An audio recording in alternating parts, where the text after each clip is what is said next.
اللبن أكلة أساسية من آلاف السنين، ولا مادة خطيرة بتسبب سرطان وتموت بدري؟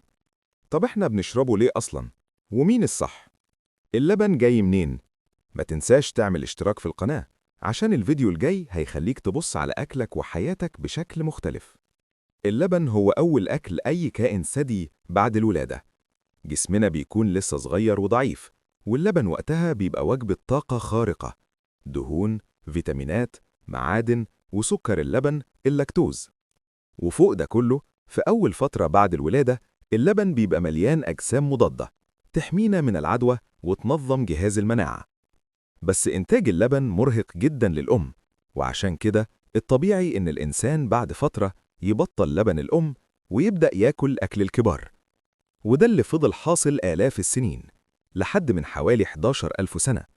نقطة التحول الكبيرة لما البشر استقروا وبدأوا الزراعة، ودجنوا أول حيوانات بتدي لبن: الماعز، الغنم، والبقر.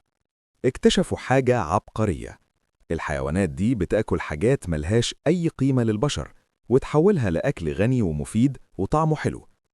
في أوقات المجاعات والظروف الصعبة، اللبن كان فرق بين الحياة والموت، والقبائل اللي كان عندها لبن كان عندها أفضلية للبقاء. سر اللاكتوز. هنا بقى حصل تطور جيني مهم.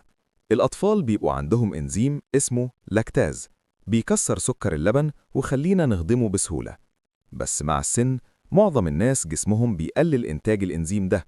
النتيجة، حوالي 65% من البشر عالمياً مش بيعرفوا يهضموا كميات كبيرة من اللبن بعد الطفولة. لكن الموضوع مش متوزع بالتساوي. شرق آسيا النسبة توصل ل90%، شمال أوروبا وأمريكا الشمالية النسب أقل بكتير. ليه؟ لأن الطفرة الجينية دي ظهرت بالصدفة، وبعدين انتشرت مع المزارعين اللي اعتمدوا على اللبن وسافروا للشمال. طيب، ليه اللبن بقى مثير للجدل؟ السنين الأخيرة سمعنا كلام كتير: يسبب سرطان، يضعف العظام، يعمل أمراض قلب، يسرع الموت. طب العلم بيقول إيه؟ اللبن والسرطان.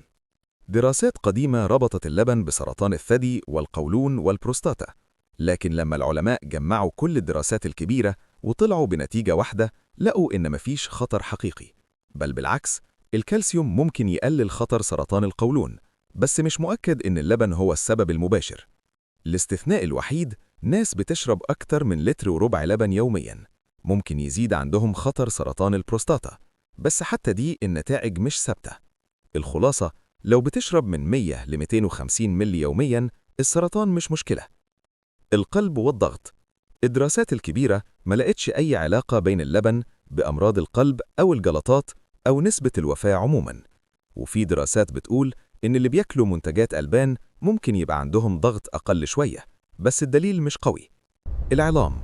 الغريب، معظم الدراسات على الكبار ما لقتش لا فايدة ولا ضرر واضح للعظام. هرمونات ومبيدات.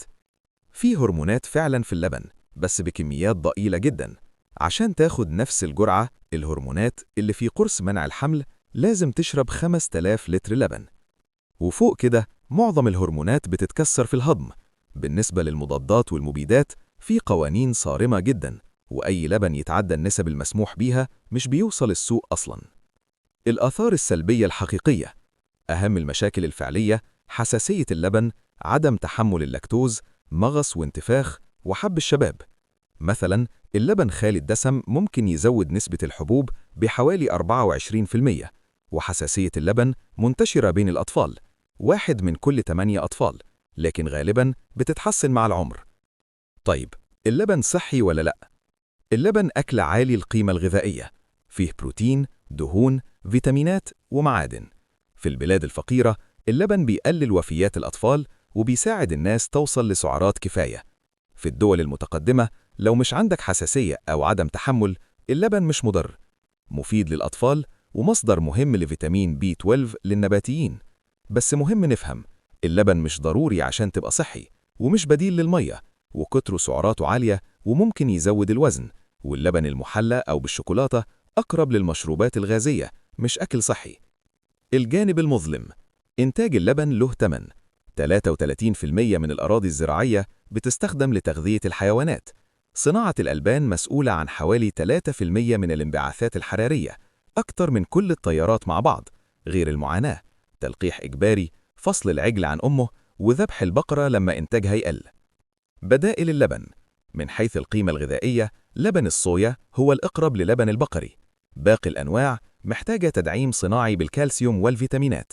وفي المستقبل في لبن معلمي بيتصنع بتخمير بكتيريا معدلة جينياً، نفس الطعم ونفس القيمة، وينفع يتعمل منه جبنة حقيقية، وبيكون أقل ضرراً للبيئة بكتير.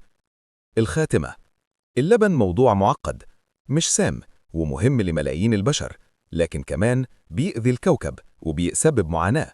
السؤال الحقيقي مش اللبن حلو ولا وحش، السؤال إحنا كمجتمع هنختار نشرب إيه؟